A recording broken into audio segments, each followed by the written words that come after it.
Estou a falar. Alguém está a falar. Muito boa noite a todos. Agradecemos a vossa presença e vamos então dar início a mais uma conversa da Academia à quinta-feira. Desta vez trazemos o Dr. Daniel Pereira, que nos vai falar a respeito de Amílcar Cabral, não é? O tema é Amílcar Cabral, da atualidade do seu pensamento, uma outra visão. Ora bem, uma vez que Faragata, podes falar? Para ver se já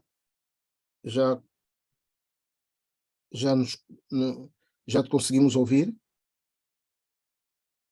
Não, continuamos sem conseguir ouvir. Então,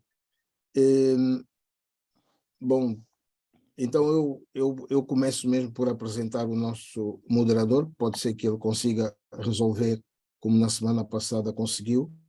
Fragata de Moraes é diplomata de carreira, é embaixador, foi, dentre outras funções que exerceu, membro do Conselho Nacional de Comunicação Social e seu secretário-geral.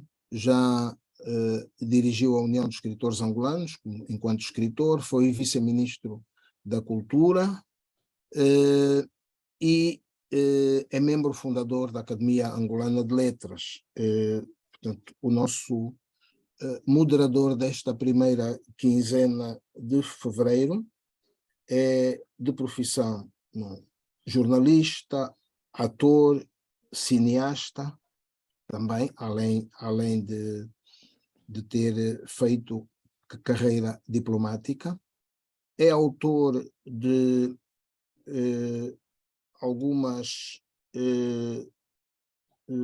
alguns livros, vários livros, passo a citar alguns deles, como Iam as Velhas Saber Disso, A Seiva, Gindunguices, Momento de Ilusão, Amor de Perdição, como não podia deixar de ser, Antologia Panorâmica de Textos Dramáticos, Batuque Mukongo, ele assume-se Mukongo,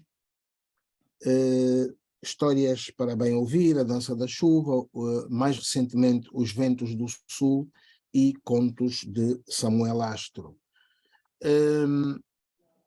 Não lhe posso passar a palavra para dirigir a sessão a partir de agora porque está com problemas de som. Então, sendo assim, passo eu também a apresentar o nosso conferencista da semana. De quem se trata? Trata-se do Dr. Daniel Pereira, é cabo-verdiano, nasceu em 1951, é licenciado em História pela Universidade Clássica de Lisboa, pela sua Faculdade de Letras, nomeadamente, é diplomata de carreira, portanto, aposentado já, foi embaixador de Cabo Verde no Brasil, durante 7 anos, e trabalhou também nas missões de Cabo Verde em Haia, nos Países Baixos, Bruxelas, Bélgica, Luanda, Angola e Lisboa, tendo sido encarregado de negócios, portanto, antes de ser embaixador.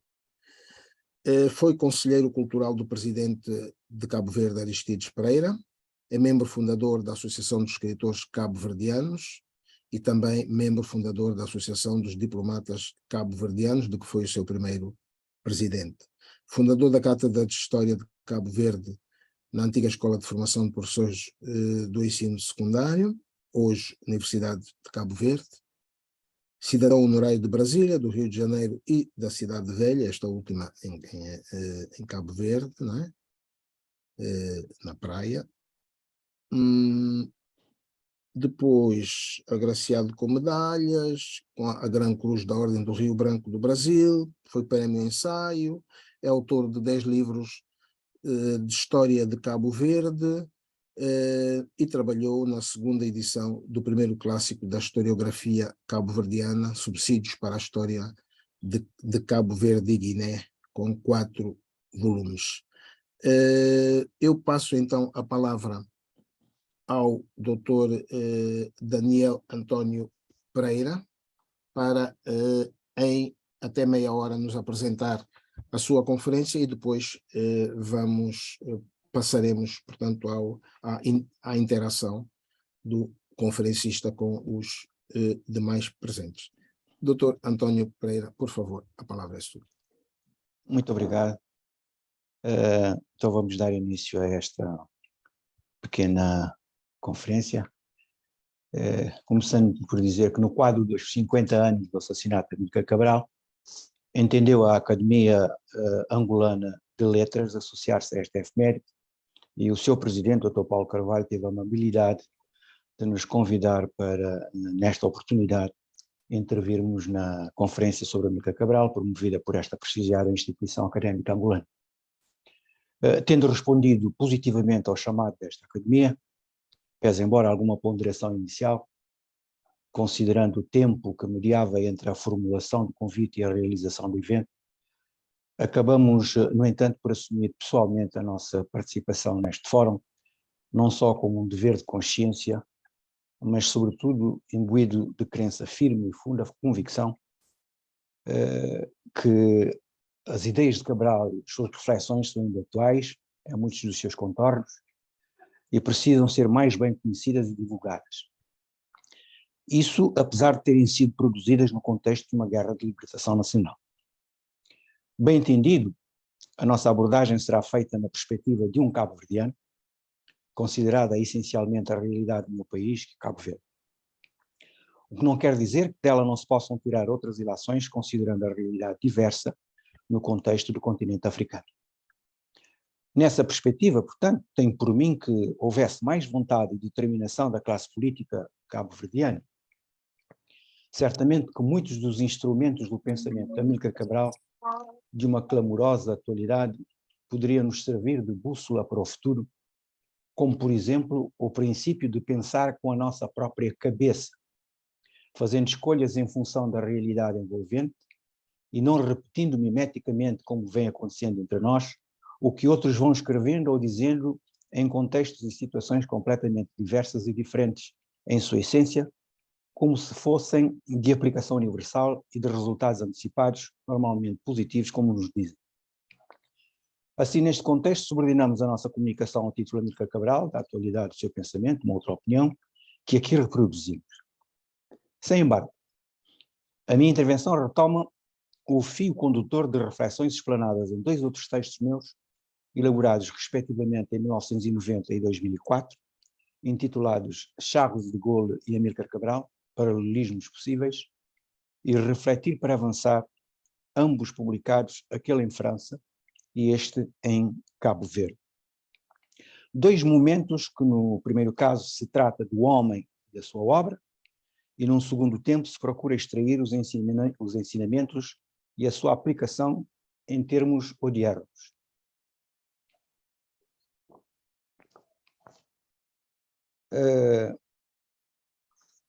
Considerando sempre, como referimos ainda há pouco, ao caso de Cabo Verde. Vejamos, pois, se o conteúdo corresponderá ao que dele se espera e se estas reflexões poderão ajudar a compreender esta figura ímpar dos países de língua oficial portuguesa e da África em geral, pelos ensinamentos que nos legou. Há homens que marcam a história pelo seu cunho, seu estilo, sua presença incomparável. Amílcar Cabral foi desses homens raros cuja vida e a ação modificaram o curso da história, considerando o período e as condições particulares nas quais interveio. Pode-se assim dizer que conseguiu condensar e sintetizar, numa determinada época, os sentimentos de toda a sua comunidade e transformar esses sentimentos em convicções, as quais acabaram por ser levadas à prática por uma grande maioria da população. O destino histórico deste homem, de inteligência, sagacidade, lucidez e coragem superiores, levou-o a lutar com intrepidez para a liberdade dos povos da Guiné e Cabo Verde. E desde a sua juventude, ainda no liceu, tinha já uma posição crítica face ao regime em vigor em Cabo Verde e durante todo o período da sua formação universitária preparar-se-ia para o combate, ainda que preferisse uma solução pacífica para o diferendo que opunha os nacionalistas da Guiné-Bissau e Cabo Verde ao colonialismo português. Amílcar Cabral combateu, portanto, com os seus companheiros de jornada, que conseguiu mobilizar e convencer a mais antiga e a mais retrógrada potência colonial, tendo como objetivo a independência do seu povo, com o fito de construir na liberdade e na dignidade, uma vez reencontrada a dimensão histórica perdida ou mesmo negada, um futuro mais consentâneo com todas as esperanças da humanidade e, de facto, legítimo.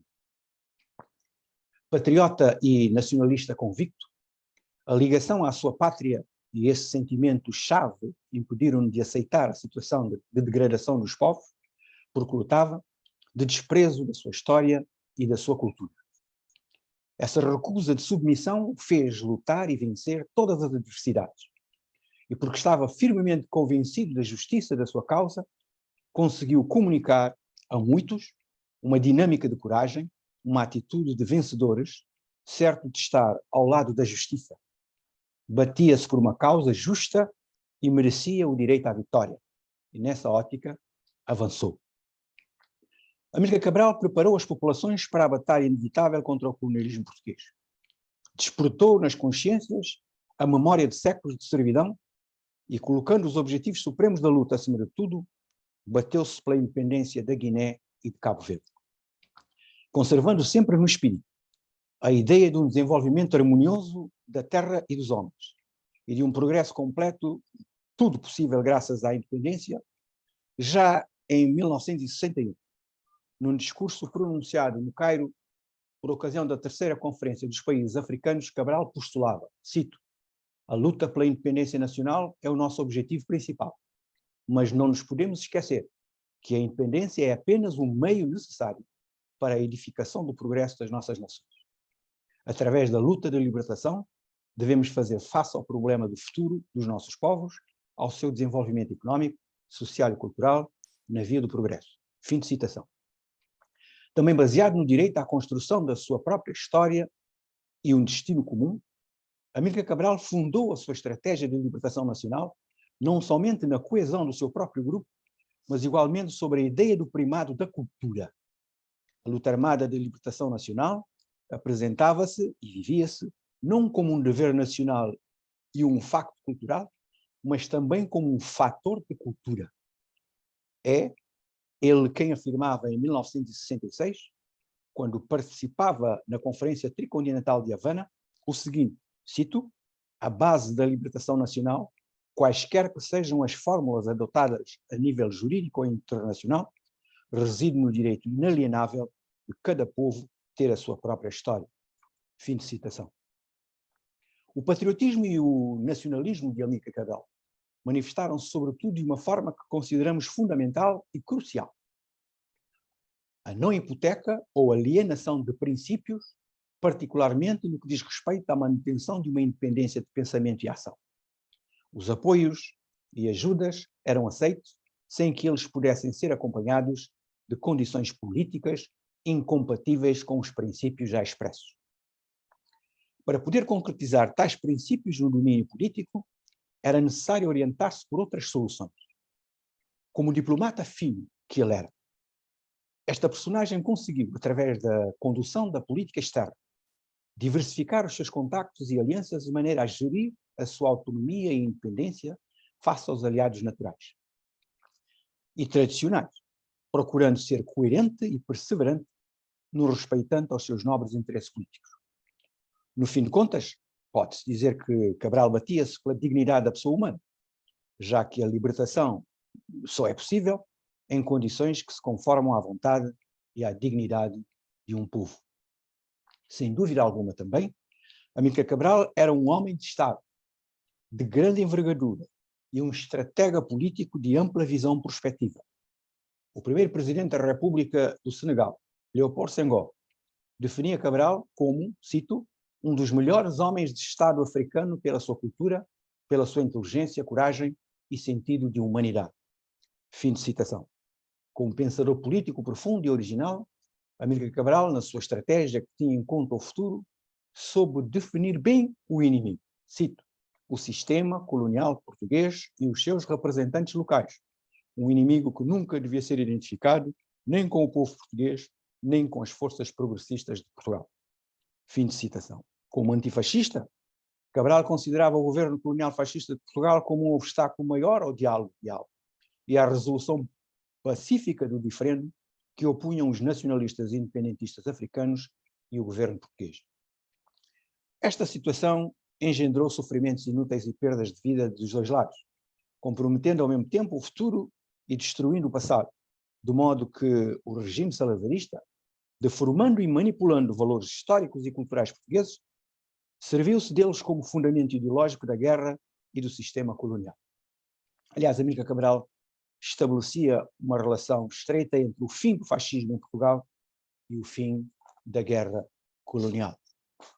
Estamos também perante um pedagogo, embora Amílcar Cabral não pudesse ser qualificado como um professor no sentido clássico da palavra, mas ele acabou por se impor como um autêntico pedagogo da mobilização, transformando-se no que se poderia chamar pedagogo da luta da libertação nacional, entendido no seu sentido mais amplo e enriquecedor. É nesse contexto que Mário de Andrade entende a sua maneira de, cito, manter constantemente um espírito de reflexão militante respeitante às influências culturais negativas ligadas a fatores regressivos do passado. A mesma coisa a propósito da integração harmoniosa dos valores tradicionais na modernidade. Das múltiplas facetas deste homem, que ganhou por mérito próprio dimensão e envergadura internacional, temos ainda a referir ao estratega militar, que ele se revelou, no contexto da guerrilha, completamente oposto à guerra clássica. Como chefe militar, o seu talento foi muito expressivo, como escreve Aristides Pereira, primeiro presidente da República de Cabo Verde. Cito: tanto na elaboração da estratégia de luta, como na concepção tática das operações militares mais decisivas, explorando a contradição da qual o inimigo se debatia, entre a necessidade de concentração e de dispersão, as FARC, Forças Armadas Revolucionárias do Povo, criaram uma situação insustentável para os colonialistas nas zonas rurais, confinando-os aos centros urbanos. Fim de citação. E, no entanto, Cabral não se considerava como sendo um militar, mas antes um militante armado. Enfim, estamos igualmente face a um agitador e propagandista. Sem dúvida, Amílcar Cabral soube, como poucos, utilizar com maestria esses instrumentos preciosos de guerra psicológica. Seja através da rádio, de jornais ou revistas, Cabral excedeu-se em matéria de agitação e propaganda. A atividade da Rádio Libertação, por exemplo, criada em 1967, era considerada por Amílcar Cabral como, cito, o canhão de boca, arma mais poderosa ainda que todo o arsenal de guerra que possamos possuir. Fim de citação. De facto, continua, ela constituía um instrumento de valor inestimável para a formação do militante e para a chamada constante à consciência dos homens que se batiam do outro lado por uma causa injusta e irremediavelmente perdida. Dizia Cabral, em determinada circunstância: precisamente porque tenho pressa é que vou devagar. Eis uma daquelas célebres máximas de Cabral, aparentemente contraditória em si, mas que, no entanto, não encerra nenhum paradoxo. Ao contrário, deixa transparecer a verdadeira dimensão e profundidade do seu pensamento, contendo valores hoje muito arredados da nossa sociedade. Em que contexto acontece essa afirmação? No da preparação para o início da luta da libertação nacional, no início dos anos 60, numa situação em que é pressionado pelos mais apressados para avançar, para ser o primeiro a começar no quadro de conjunto das antigas colónias portuguesas. Porém, Amílcar Cabral resiste a estas investidas. Ele sabe que o seu combate tinha, ab início, a força da justiça do seu lado, o que lhe conferia por isso mesmo alguma vantagem, porque os apoios internacionais seriam obtidos, tanto mais que a conjuntura era favorável. Mas a resistência de Cabral não era fruto do acaso, nem de alguma teimosia menos apropriada. É que ele partia do princípio de que iria dar início a um combate para vencer. E não se tratava de uma luta qualquer. Tinha a exata consciência de que o mesmo devia ser preparado, considerando o longo prazo. Não devia ser entendido como uma corrida de velocidade, mas de fundo. Logo exigia tempo e elaboração cuidado. Amílcar Cabral recusava, portanto, a facilidade enganadora e apostava decididamente no trabalho perseverante, meticuloso, mas que sabia ser o melhor caminho, apesar de mais complicado e mesmo mais custoso. Agrónomo de formação, Cabral conhecia bem que, para se fazer uma colheita, é necessário semear, e que só se pode colher o que se semeou. Mas essa mesma colheita dependerá ela própria do tipo e da qualidade de semente que se tiver lançada à terra. Nada é fruto da sorte. Se não investir, não se pode esperar lucros, e estes dependem essencialmente do valor do investimento feito e da sua própria qualidade. O agrônomo, transformado pelo estudo e pelo esforço, pela dedicação e perseverança em cientista social, por necessidade engendrada pela própria dinâmica da luta que pretendia desenvolver e que sabia que a teoria tem de estar ligada à realidade prática e não desfasada dela, contrapunha conscientemente valores positivos, ainda que não muito mobilizadores do ponto de vista social. Recusa o facilitarismo e envereda pelo caminho mais longo e mais difícil, porque tem a exata medida de que nada que realmente vale a pena se consegue sem trabalho, sem esforço, sem dedicação à causa, sem princípios, sem convicções. Amílcar Cabral era um líder nato. Eu não tenho presente se ele teria ou não a consciência exata deste facto. Desconfio que sim. De todo modo, o inato para Cabral não era suficiente. Reconhecer que uma pessoa inteligente não bastava. Essa inteligência tem que ser exercitada, se pretende ir mais longe. Se há desejo em ultrapassar a mediania e a mediocridade, ter ambição, sonhar e avançar ganhando etapas, passo a passo, sem forçar a marcha, com cuidado, porque o objetivo não se encontra ao virar da esquina, de mão beijada, sem esforços devidamente consentidos. São exatamente esses os princípios e os valores que faltam, por exemplo, a muitas sociedades odiernas. Revisitar Cabral, sempre com os olhos de ver, é, pois, tarefa que se impõe para todos nós, porque essa figura continua permanentemente a interpelar-nos, já que o seu pensamento continua atual e muitos dos princípios que defendeu são ainda válidos. Pensamento atual que, no entanto, não tem sido suficientemente atuante por clara ausência de solução e aplicação prática. Os jovens de hoje, que serão os dirigentes de amanhã, e a força viva da nação, estou a falar de Cabo Verde, devem encarar o futuro de uma forma radicalmente diferente. Tenho sempre em mente que são oriundos de um país sem recursos naturais e que a riqueza só pode ser conseguida através do trabalho e da produção. Impõe-se, pois, uma mudança profunda de mentalidades, uma nova cultura de trabalho pelo trabalho, deve ser assumida e interiorizada como valor supremo. Cabo Verde não pode continuar a produzir apenas 10% do que consome. A curto prazo, essa realidade será de todo insustentável. A natureza cabo-verdiana, desde sempre, nos desafiou de forma permanente. Nós somos os filhos da desdita de uma natureza ignara e madrasta, e temos conseguido apenas sobreviver.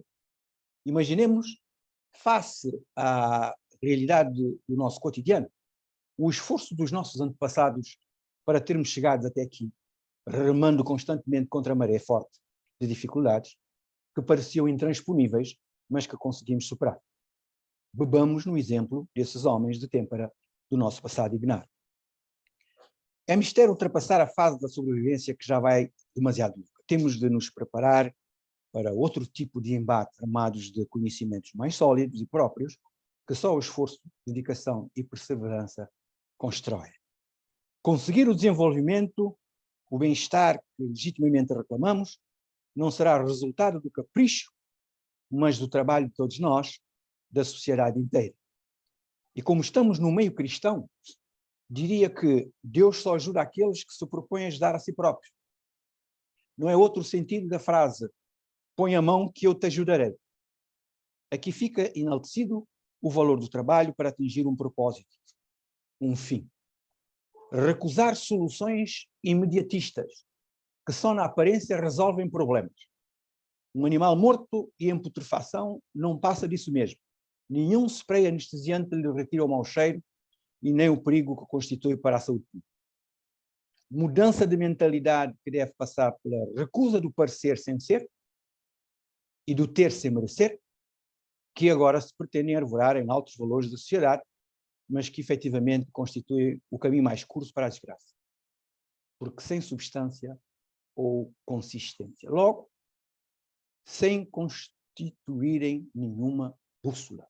Não apontam caminho algum. Combater a intriga e a maledicência, meios perversos e ilegítimos para atingir objetivos e que têm feito escola em Cabo Verde desde tempos imemoriais. Esses são métodos próprios de medíocres, inimigos da inteligência, do trabalho abnegado, da dedicação. São cancros que vêm corroendo a nossa sociedade, qual erva daninha implacável, que vai transformando em mato a cultura de poucos justos, este sim a apontar a via do futuro. Combate de longo fôlego e coeficiente de dificuldade superior.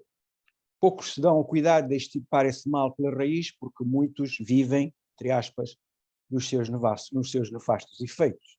E quem perde é o país que vai sustentando com o dinheiro de todos nós a escória inerte e improdutiva desta classe que nada faz nem deixa fazer. Perceber que a vida é um percurso onde as etapas dificilmente conseguem ser queimadas é um imperativo. Embora muitos desejem isso, não se pode pretender fazer esse percurso saltando, quais cangurus destravados e com uma vontade insaciável de chegar ao fim, não importa os meios utilizados. A vida é uma corrida de obstáculos, não é percurso plano, sobretudo em Cabo Verde. Penso a miúdo sobre esta verdade e dou-me comigo a imaginar que são tantos os escolhos no nosso andamento em Cabo Verde, que fico espantado quando se descobre um caminho sem qualquer pedregulho para tentar impedir a caminhada. Mas atenção, se pretender amanhã fazer de novo esse mesmo percurso, esteja certo que já não será igual. Alguém, entretanto, já nele plantou o pneu. Há que buscar, então, veredas para atingir a meta pretendida. Infelizmente para nós, a reflexão social no país constitui enorme lacuna. Pensar Cabo Verde e o futuro é uma necessidade ingente que interessa a toda a sociedade cabo-verdiana, independentemente da sua filiação político-partidária. É do interesse de todos os cidadãos, mas pensar e agir na mira do longo prazo. Cabral apontava-nos já a chave do sucesso: pensar com a nossa própria cabeça. Quer dizer, imbuídos do conhecimento e capacidade crítica suficiente que nos ajuda a aplicar as terapias necessárias depois de feito o diagnóstico dos problemas que nos dificultam a caminhada. Não reproduzir mimeticamente o que os outros nos dizem ou o que lemos sem saber o porquê das coisas, como tantas e tantas vezes acontece no seio da nossa sociedade. Não deixar nada ao sabor do acaso. Pôr de lado o empirismo. Estudar, investigar e aprofundar os conhecimentos para agir com solidez e propósito. Utilizar convenientemente os princípios da ciência social com conhecimento de causa. Evitar repetir os erros do passado, porque se errar é humano, persistir no erro não tem nenhuma justificação plausível. É pura estultícia. Tentar justificar o injustificável tem nome: desresponsabilização. É o que mais graça nessa sociedade de grandes costumes e de diversos níveis. Ninguém se responsabiliza pelos seus atos ou omissões, e poucos ou nenhuns são aqueles os responsabilizados pelos erros que cometem no exercício das suas funções. E tudo continua como se nada fosse, como se nada tivesse acontecido. É com este ciclo que é preciso romper, decidida e definitivamente. A tal se estende também a necessária mudança de mentalidades, ainda por fazer, que é urgente fazer-se.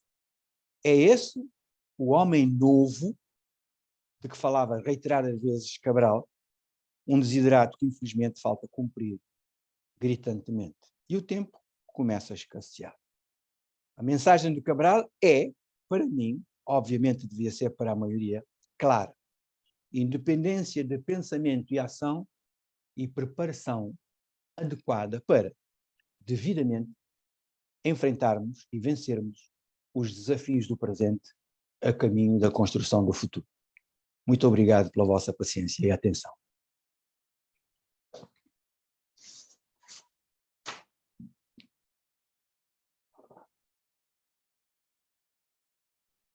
Muito obrigado. Fragata, podes ativar o som? Já está, creio. Já está.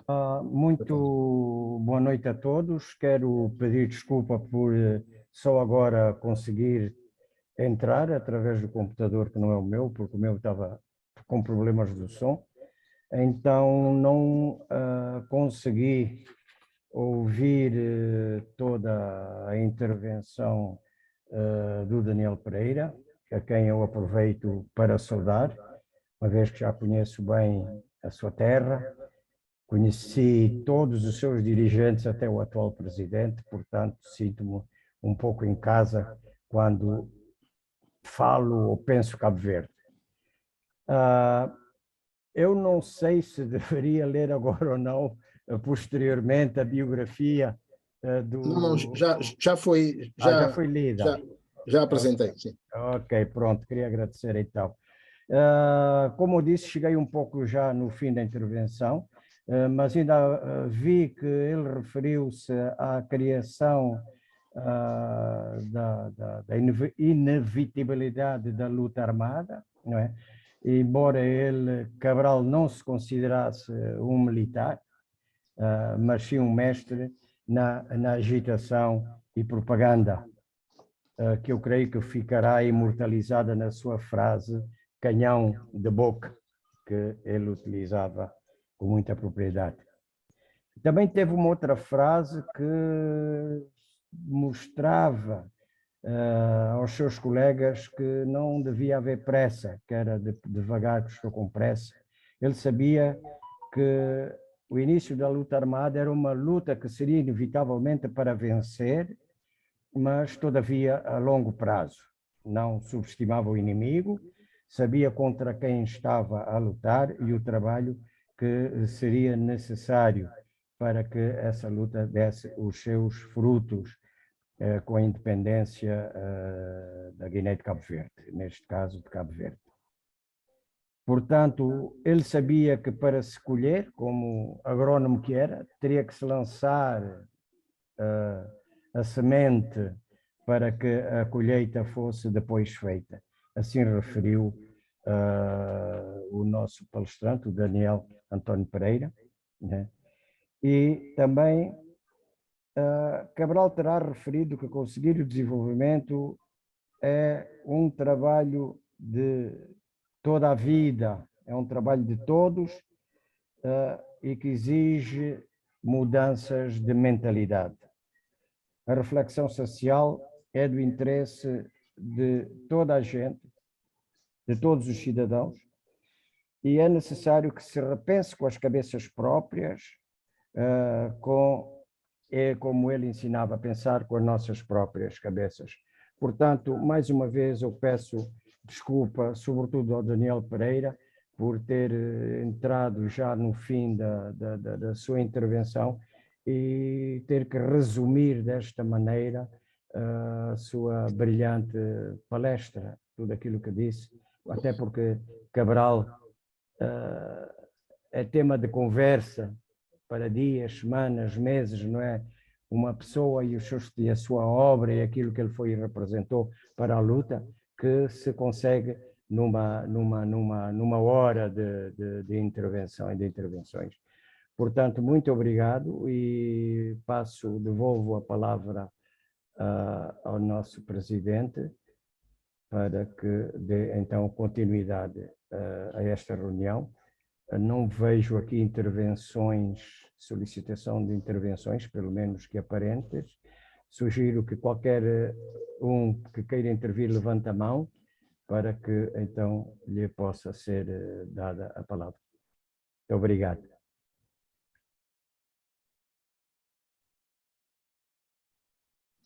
Vamos aguardar então por intervenções, não é?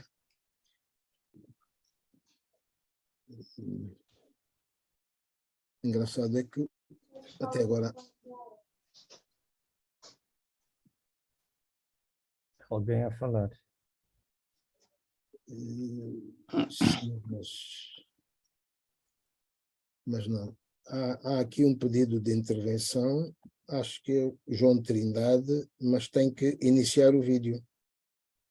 Não, João Deixa-me ver.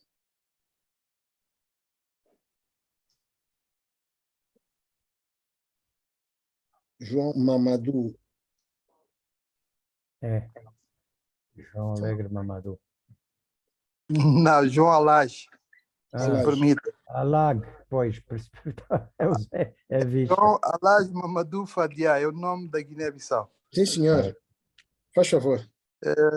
Antes de mais, um abraço a todos os participantes e muito obrigado pela iniciativa. Eu sou guineense, por acaso vi uma partilha de uma mensagem que anunciava esta reunião. Eu não sei se é reunião, se é debate, mas tudo que diz respeito a Amílcar Cabral interessa-me bastante, né? Como guineense. Amílcar Cabral, para nós os guineenses da altura, era jovem. Nós vivemos na parte sob a administração portuguesa. Eu nasci em 57 e a luta começou em 63. Mas mesmo pequenino já começava a sentir os ecos da guerra. Eu nasci em Bulama, antiga capital, e a primeira grande batalha que anunciava de facto que havia guerra, era no sul, foi Ilha do Como, e em Bissau, em Bulama, aliás, havia um acortelamento militar de fuzileiros navais e que participaram nessa batalha. Eu ainda, com essa idade, tenra idade, ainda me recordo perfeitamente, tinha 7 anos, que havia guerra, era a expressão, havia guerra. E então nós morávamos não muito longe do acortelamento, conhecíamos alguns militares que, enfim, arranjavam lavadeiras de suas roupas. Tinha uma senhora, uma menina em casa dos meus pais que lavava a roupa de um ou outro militar fuzileiro. E então soubemos que eles foram a essa operação. Meses depois voltaram. Bom, isso deu para perceber. Depois a minha família mudou para Bissau, e em Bissau, à medida que a idade foi passando, fomos sentindo que havia guerra. E eu tive ainda o privilégio de morar num bairro chamado Cupilão de Baixo. Não sei se estou a ser longo ou não, podem me interromper, senão Não, vou contando a história. Obrigado.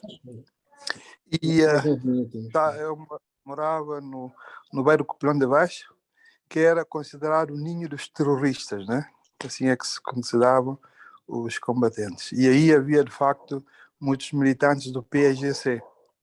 E entre eles, o meu vizinho imediato, chamado Aliu Bari, e que era amigo do falecido, estes já agora falecidos, José Carlos Schwartz, criaram um conjunto musical nos anos 70 e começaram, pela primeira vez, a cantar músicas em crioulo da Guiné-Bissau, o que foi, de facto, uma revolução.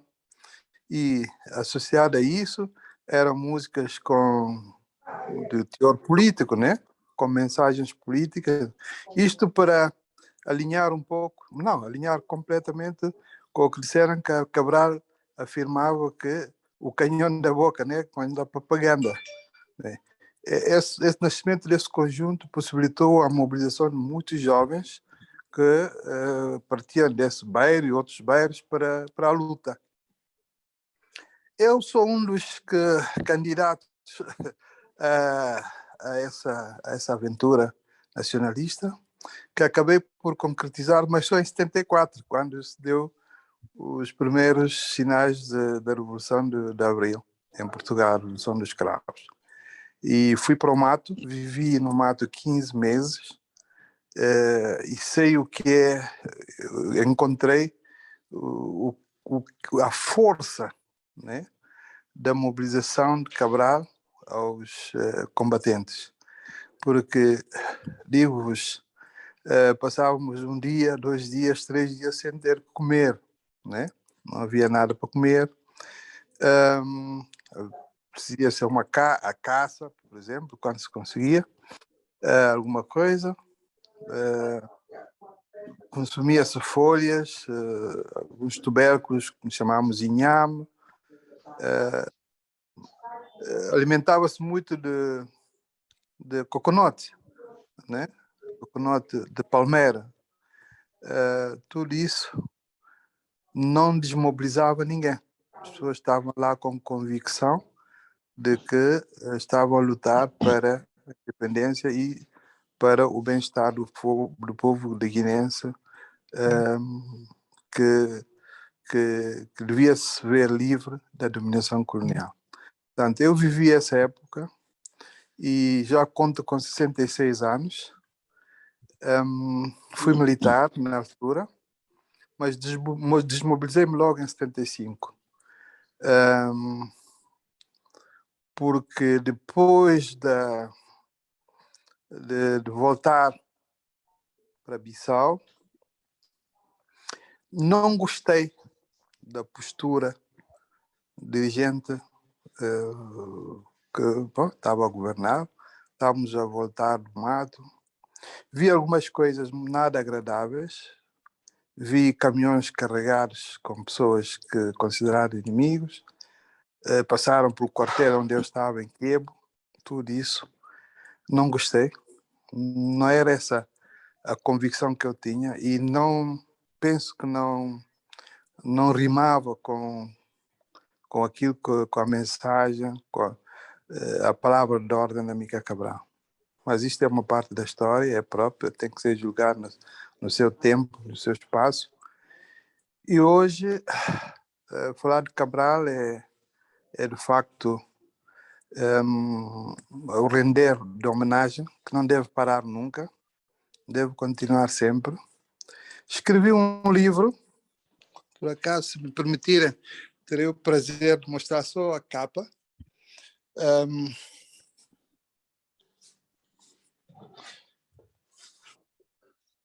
Escrevi este livro aqui, isto é da minha autoria. É um livro de memórias que eu chamei Espelho de uma Vida. Tem 492 páginas, mas a partir da página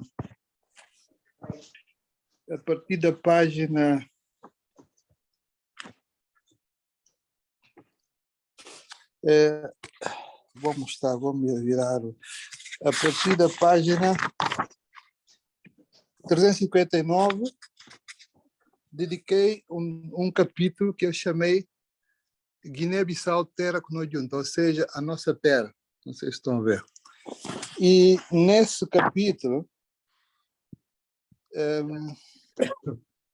tenho partes dedicadas a Mica Cabral.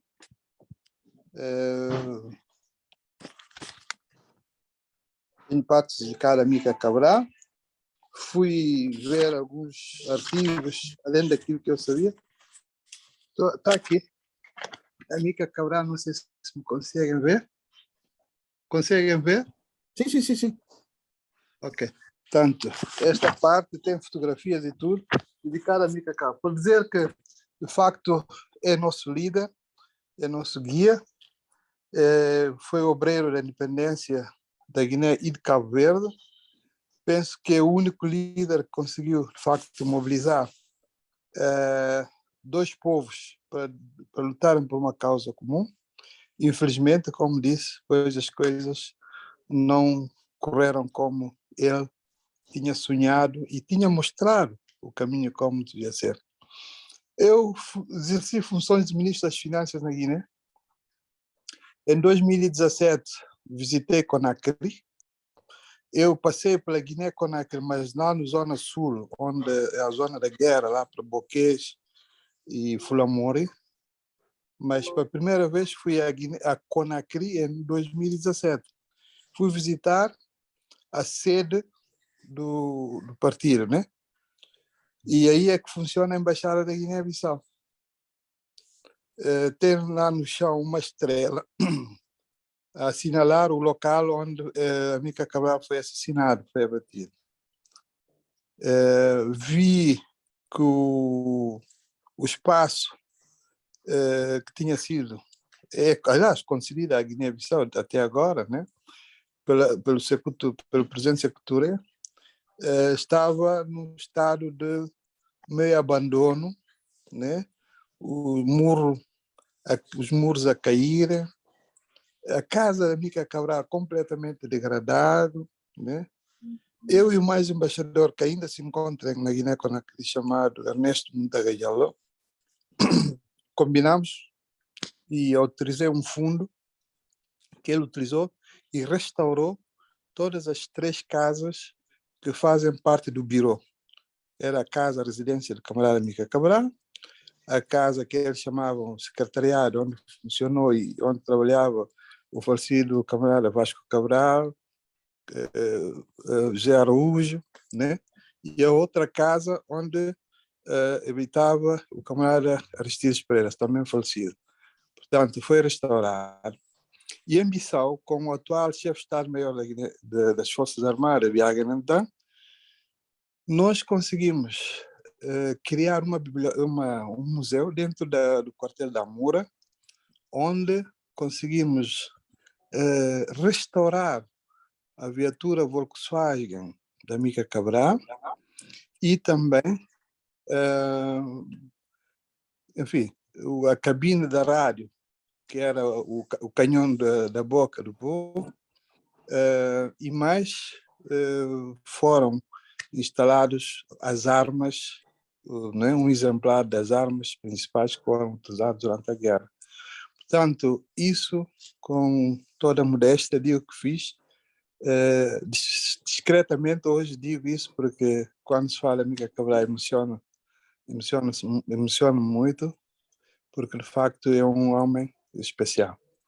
Estou a acabar de escrever agora um livro, que é livro de fábulas, provérbios e lendas.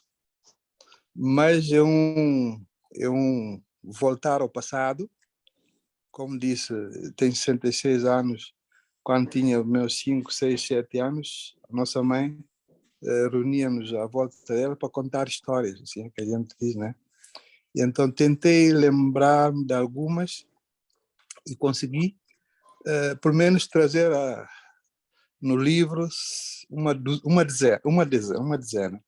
Depois fui fazer outras pesquisas, escrevi umas lendas sobre algumas figuras da época ligados ao Império do Mali, ou de Ghana, como se costumava dizer no início, o Império do Mali. Sempre gostei dessa história. E os provérbios. Mas eu pus um introito, que é uma frase da Mica Cabral sobre a cultura. Sobre a cultura. Portanto, com essa frase é que eu comecei o livro. Portanto, é só para também testemunhar um pouco o apreço, o agradecimento, o reconhecimento que eu, enquanto jovem na época, vivi e senti e estou a viver em relação a Mica Cabral. Infelizmente, a história, como se costuma dizer, né, não para, evolui, e hoje, enfim, estamos numa outra era, enfim, mas a obra da Mica Cabral não pode ser nunca mais apagada. Obrigado por essa iniciativa, obrigado pela atenção e um forte abraço a todos.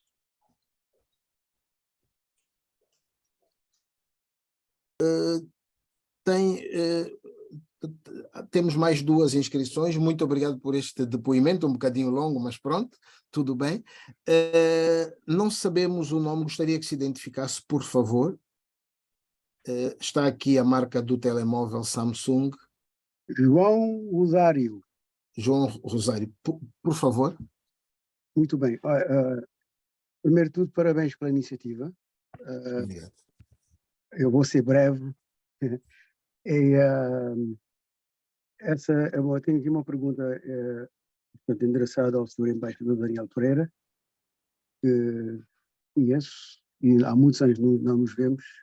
Não sei se lembra do meu nome, mas estou de fora dos Estados Unidos da América. Bem, a pergunta é a seguinte. Vamos especular um pouco. Okay? A pergunta é o seguinte: se Cabral estivesse ainda entre nós, como seria a situação em Cabo Verde? Acha que ele aprovaria o que se passa politicamente falando, é claro, no nosso país? 2 partidos ativos e pouco mais.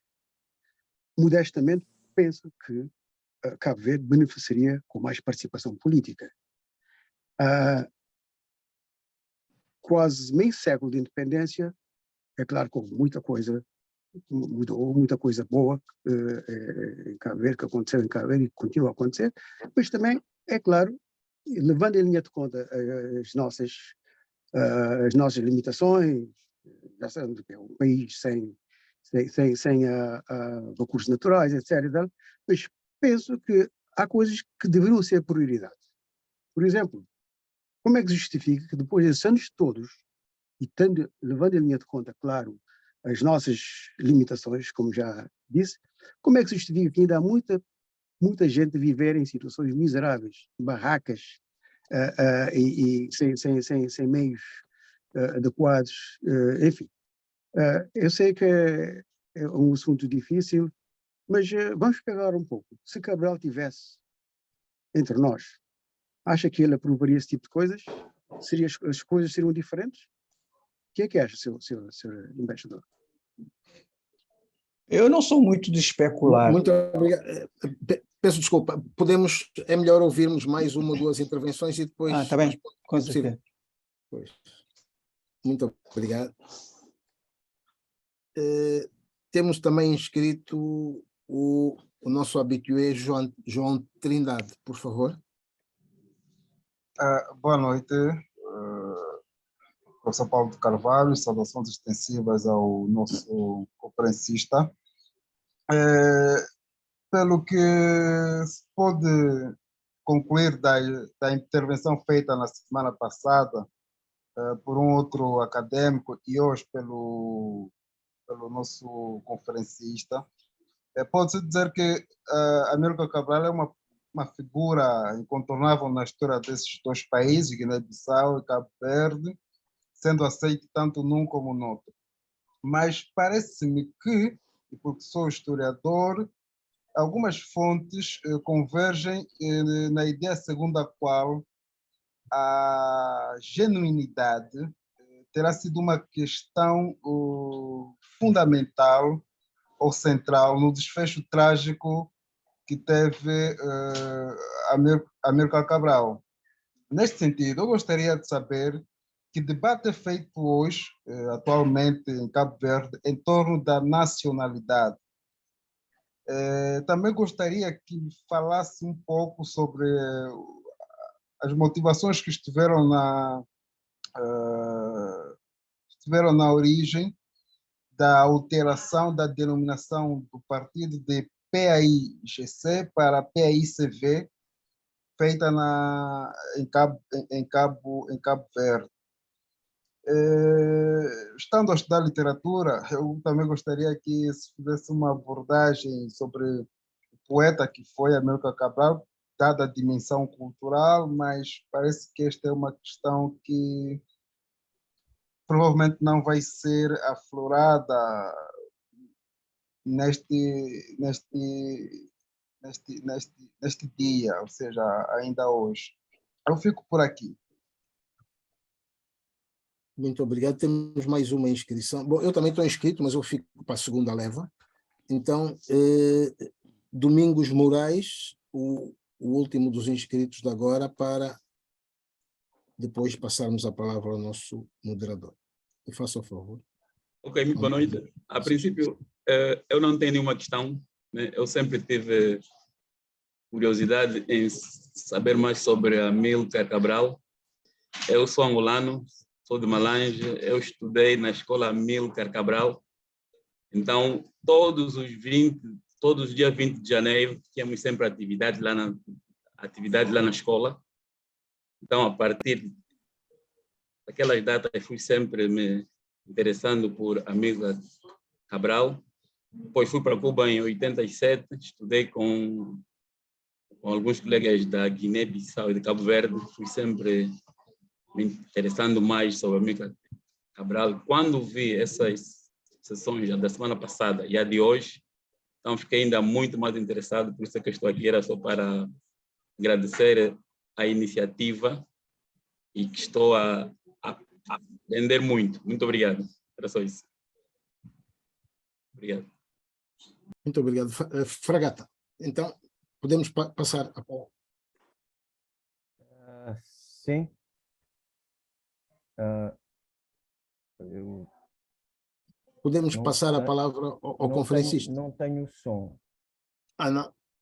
Mas aqui estamos a ouvir. Estamos a ouvir. Mas vamos então passar a palavra ao Dr. Daniel Pereira.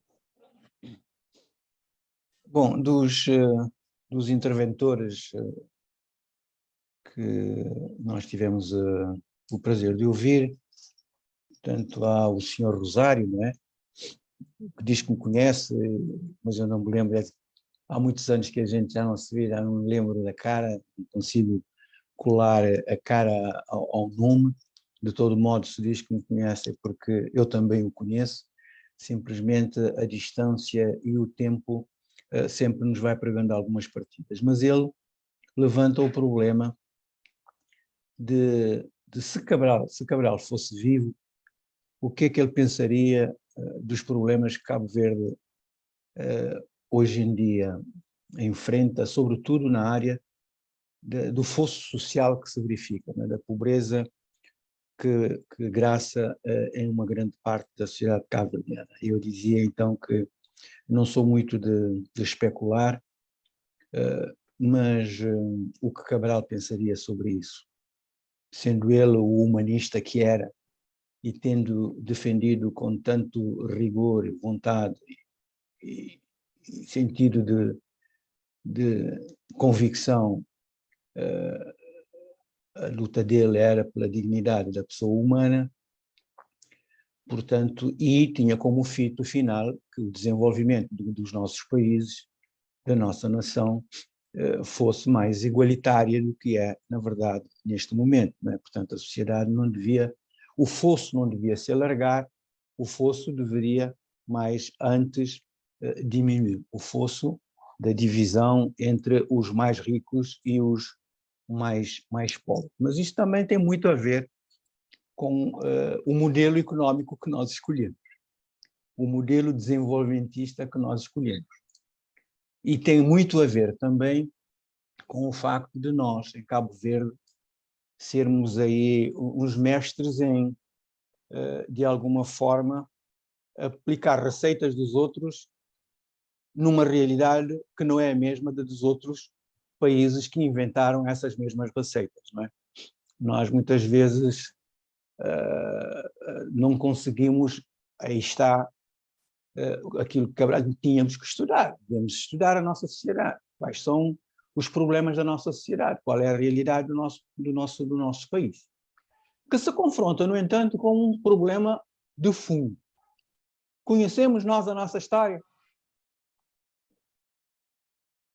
A resposta a essa questão dará, portanto, a dimensão do problema que temos entre mãos. Nós não conhecemos a nossa história. Conhecemos muito pouco a nossa história. E ela não tem maneira de se resolver. Enquanto, por exemplo, eu não sei o que é que se passa em Angola, em Moçambique e na Guiné em relação, por exemplo, ao ensino da história do país nas escolas. Eu não sei o que é que se passa. Eu sei que em Cabo Verde a história do nosso país não é ensinada nas escolas. Isso eu sei. E o meu combate tem sido, como historiador que sou, que essa verdade e essa realidade se inverta definitivamente. Precisamos, com urgência, ensinar a nossa história no país. Porque nós precisamos de conhecer que país nós temos. Que realidade é a realidade do país? Quais são as dificuldades que enfrentamos? E essas dificuldades são históricas, muitas delas. E se a gente não conhece esse substrato do passado, como é que vamos compreender o nosso presente e como é que poderemos projetar o nosso futuro não conhecendo, compreendendo com bases sólidas da ciência que é a história para nós podermos avançar? Então ficamos aí nesse jogo de empurra que às vezes não consegue fazer com que nós possamos avançar. Mas é necessário e é ingente, porque isto também tem a ver com a questão identitária. Se nós não conhecermos a nossa história, como é que vamos conhecer a nossa identidade? E nós estamos sempre a discuti-la. Eu já nem falo da questão da identificação, só estou a falar da questão da identidade. Portanto, é preciso que nós tenhamos o cuidado de saber que tipo de teorias aplicamos a uma realidade como a cabo-verdiana, que não é aquela realidade para a qual se estudaram certos determinados, se fizeram certas determinadas teorias económicas e que se calhar não aplicam, mas que nós aplicamos de forma mimética. E isso tem as suas próprias consequências. O modelo de desenvolvimento que nós aplicamos em Cabo Verde é um modelo cabo-verdiano? Não é, um modelo importado. Nós, em Cabo Verde, importamos quase tudo. Importamos até a inflação. Portanto, fica complicado nós conseguirmos alterar a realidade económica e social cabo-verdiana dentro deste contexto em que a pobreza intelectual e a falta de estudos da realidade histórica cabo-verdiana não nos ajuda muito.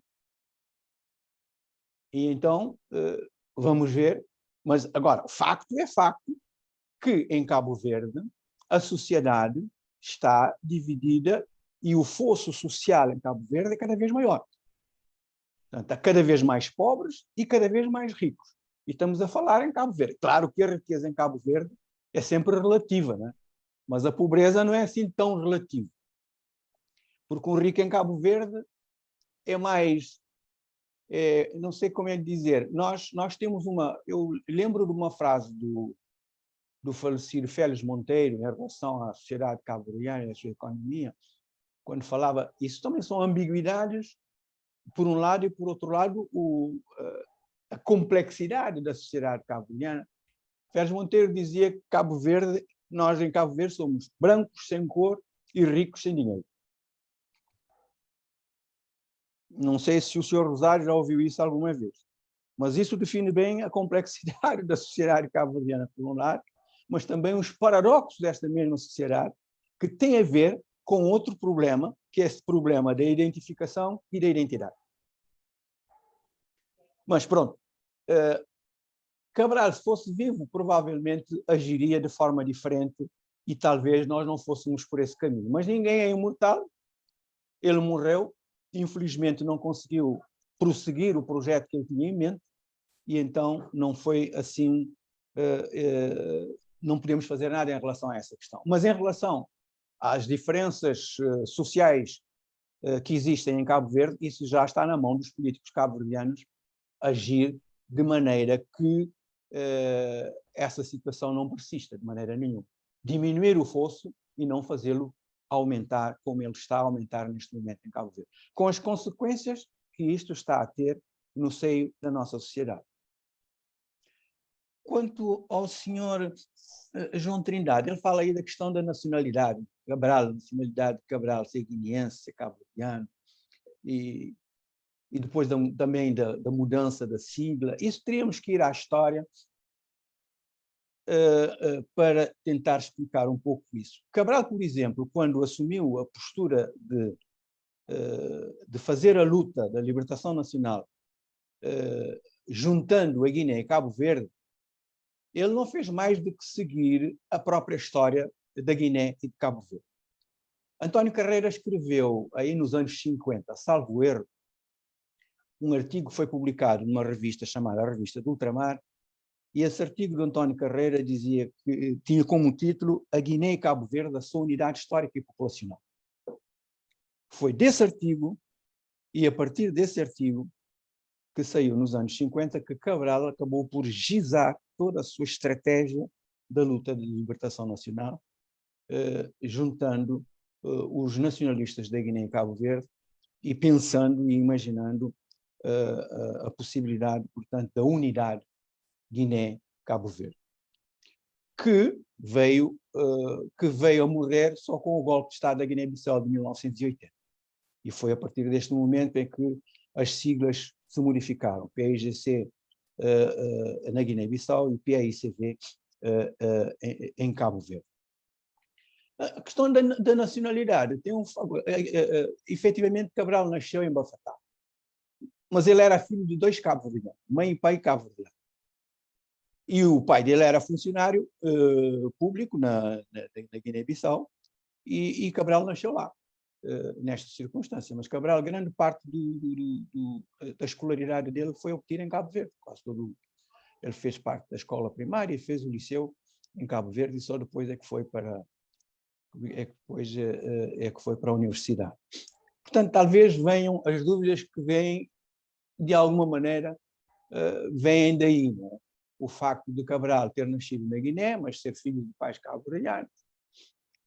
Mas o Cabral sempre se assumiu como guineense e como cabo-verdiano. Ele nunca pôs em causa isso. E ele sempre tentou que a Guiné e Cabo Verde estivessem juntos. Porquê? Porque Cabral entendia que Cabo Verde, dadas as suas características próprias que tem, de país insular, de país pobre, de país sem recursos, juntando-se à Guiné-Bissau como uma espécie de interland, que aliás foi durante o período histórico que medeia desde 1466 até 1876, mais coisa, menos coisa, data a partir da qual a autonomia do governo da Guiné-Bissau acabou por se impor.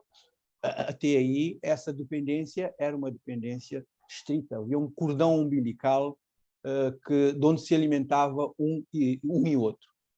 Por consequência, é essa a razão porque Cabral pensou que talvez juntando a Guiné e Cabo Verde, tanto um como o outro sairiam a ganhar.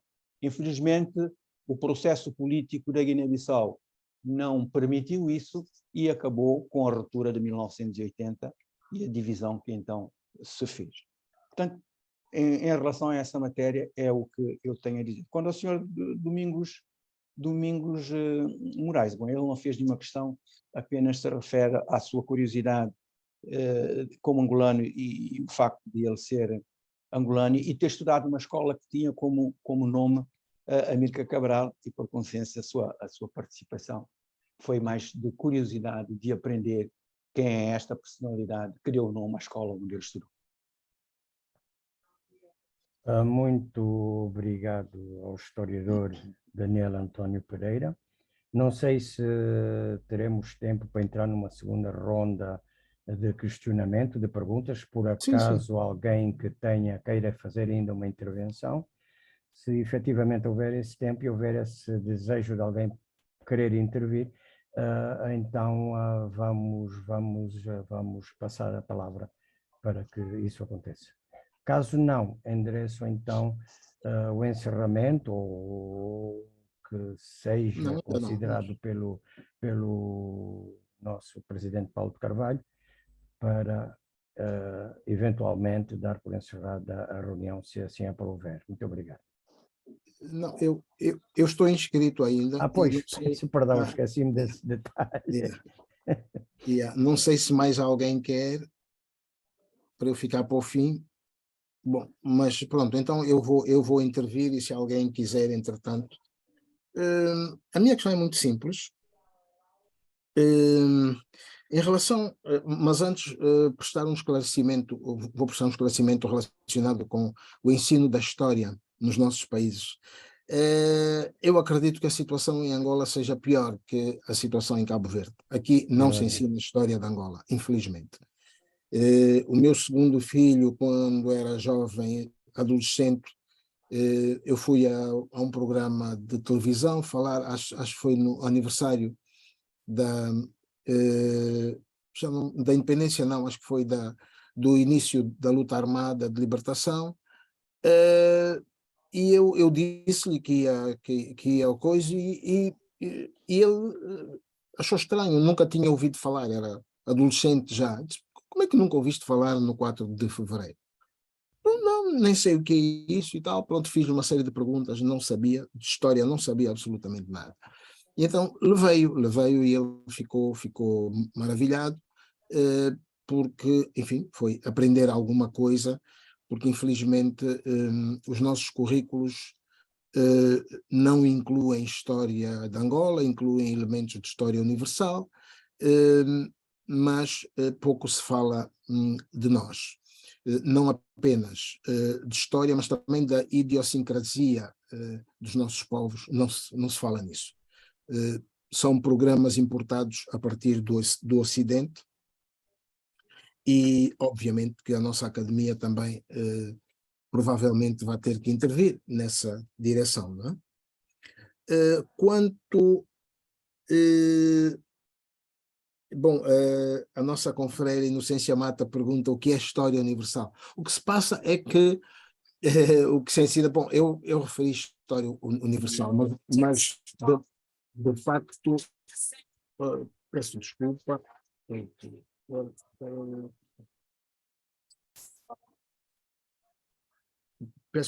mas tive que desligar aqui o telefone. Quando ele toca a partir do WhatsApp não consigo tirar o som. Então, como estava a dizer, eu referi história universal, mas de facto é história ocidental e uma questão fundamental tem mais a ver com os resquícios ainda da história portuguesa, pronto, que se ensinava no período colonial. Aliás, nós temos, infelizmente, notícia de que ainda há dias ouvi uma coisa, já não me lembro,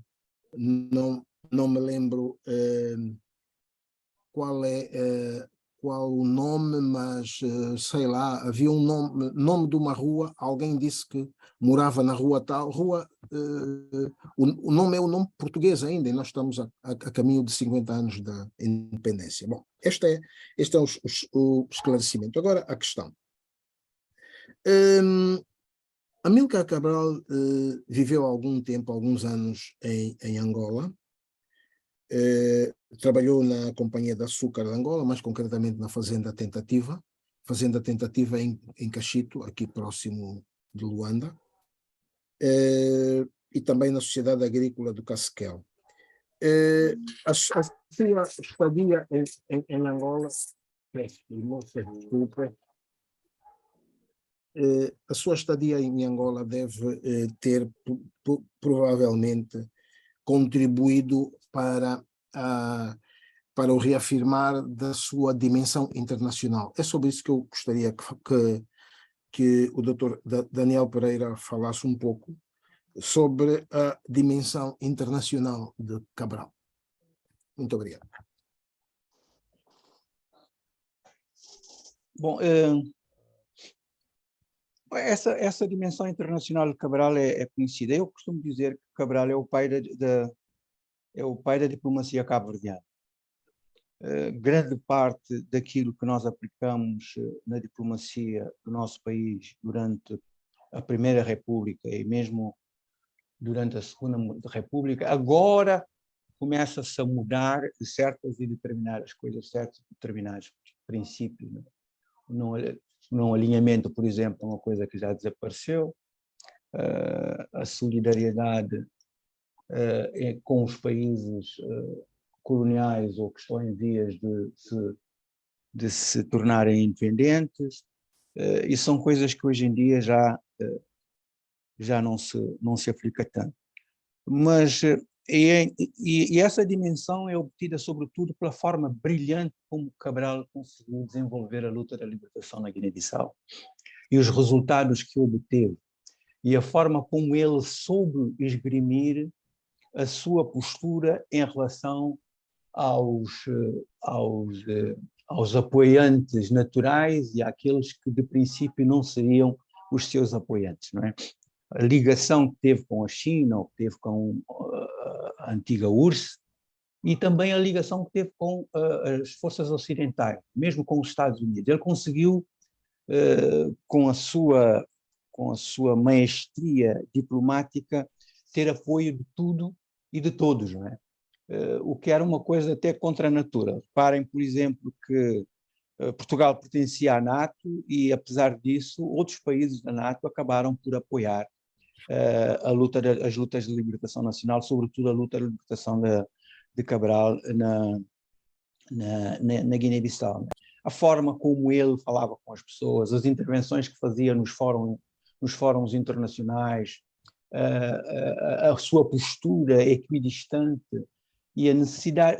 A única coisa que ele tinha como preocupação maior é que ninguém devia dizer eu dou-te ajuda, mas tens que fazer isso. Condicionalismo de ajuda, não, nunca aceitou. Houve até situações com a China durante muito tempo, ele preferiu ficar sem armamento para dar continuidade e poder bélico à luta de libertação, do que aceitar os condicionalismos que alguns quiseram impor a Amílcar Cabral. Quando viram que Cabral não cedia, e acabaram então por se juntar de novo e apoiar Amílcar Cabral. Portanto, essa dimensão internacional de Cabral tem a ver com a forma como ele sempre se comportou e também tem a ver com os resultados que ele obteve na luta, com as pessoas que ele conseguiu levar aos terrenos e aos territórios considerados aqueles que ele tinha libertado, a forma como estava organizada, a seriedade da luta da libertação que era liderada por Amílcar Cabral, de maneira que ele granjeou, depois também pelos estudos que ele fez, pela sua atividade social, estou a ver do ponto de vista de intelectual. Ele era um intelectual com grande envergadura, ele era um engenheiro, mas se transformou-se num cientista social, para que as coisas pudessem ter os contornos que ele pretendia para os resultados que seriam necessários ao desenvolvimento do país no pós-independência. Portanto, essa dimensão é enorme e isso contribuiu de maneira relevante para que, em muitos países, Cabral, depois de ter sido assassinado, passara a ser estudado em diversas universidades, nos Estados Unidos, em Portugal, em Londres, enfim, e também em outros países africanos. E cada dia mais vamos verificando que esses estudos se desenvolvem e aumentam em diversos países. Portanto, essa é uma questão que é palpável, é real, é factual. Portanto, essa dimensão ela é enorme e tem a ver com a forma como ele liderou a luta da libertação nacional na Guiné e em Cabo Verde. Muito obrigado ao historiador e diplomata Daniel António Pereira por todos os esclarecimentos que acabou de prestar. Creio que a maior parte, para não dizer todas as pessoas que intervieram, ficaram bem esclarecidas. E não havendo, quiçá, como não vejo mais nenhuma mão levantada, qualquer outro pedido de intervenção, eu então teria o prazer de passar a palavra ao nosso Paulo de Carvalho para que ele possa prestar quaisquer outros esclarecimentos e, eventualmente, também informações e dar por encerrada esta reunião que foi, pelo menos para mim, bastante proveitosa e creio que de igual modo para todos aqueles que se fizeram presentes. Muito obrigado. Sim, senhor. Então, sendo assim, vamos agradecer a disponibilidade do Dr. Daniel Pereira. Portanto, logo a partir do momento do contacto, mostrou-se não só disponível, mas interessado mesmo em participar para assinalarmos os 50 anos do assassinato de Amílcar Cabral, tal como, aliás, aconteceu com o comandante Carlos Reis. Bom, a Inocência está a dizer que o anfitrião não, pois, mas não levantaste a mão, sem se espera. Mas eu já li e agradeço a Inocência. Mas como nós estamos aqui em Lisboa, vemos sempre, podemos continuar o nosso debate a dois. Assim, mas se quiseres dizer alguma coisa, Inocência, rapidinho. Não, era só para dar um abração ao Daniel, mas como ele diz, estamos aqui em Lisboa, vemo-nos assim, cruzamos-nos muitas vezes. Um abraço, Daniel, foi excelente, foi excelente. Muito obrigado, Inocência. Fica bem. Até um dia desses. Obrigadíssimo. Até um dia destes. Obrigadíssimo. Sim, senhor. Então, muito obrigado a todos pela disponibilidade, pela presença. Vamos agradecer também, além do Dr. Daniel Pereira, ao embaixador Fragata de Moraes, nosso confrade, pela disponibilidade. Agradecemos a cada uma e a cada um de vós. Eu quero anunciar a próxima conferência, a conferência da próxima semana. Vamos ter aqui conosco um jovem sociólogo que nos vai falar da carreira nas letras e rendimento econômico, Adérito Lameira Manuel, numa conferência que vai ser moderada pelo também sociólogo, também jovem, quer dizer, mais jovem que nós, né, que é a minha geração, já não são tão jovens assim, claro. Cláudio Tomás será o moderador. Portanto, na próxima semana, na próxima quinzena, vamos abordar temas sociais mais relacionados com Angola e espero que estejamos todos presentes também na próxima semana. Aqui está o jovem Adérito Manuel, que cá estará na próxima semana para a próxima conversa da Academia. Uma vez mais, muito obrigado a todas e a todos pela presença e pela participação. Até a próxima conversa na próxima quinta-feira, portanto. Muito obrigado.